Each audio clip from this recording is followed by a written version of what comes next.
আসসালামু আলাইকুম বন্ধুরা, আজকে আমরা বানাবো ডিমের একটি নতুন রেসিপি। তার জন্য আমরা ডিম এবং আলুটাকে সিদ্ধ করে নিয়েছি। তারপর আমরা ডিমটাকে গ্রেট করে নিচ্ছি। ডিমটা গ্রেট করা আমার হয়ে গেছে। করা হয়ে গেলে আমি আলুটা গ্রেট করব। আলুটাও আমার গ্রেট করা প্রায় কমপ্লিট হয়ে এসছে। তোমরা তোমাদের পরিমাণ মতো আলু এবং ডিম নেবে।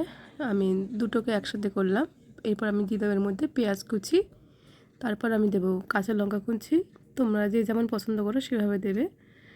পেঁয়াজ কাঁচা লঙ্কা কুচি দেওয়া হয়ে গেলে আমি দেবো হাফ চামচ গোলমরিচের গুঁড়ো, 1 চামচ চাট মশলা, 1 চামচ জিরে গুঁড়ো, 1 চামচ ধনে গুঁড়ো।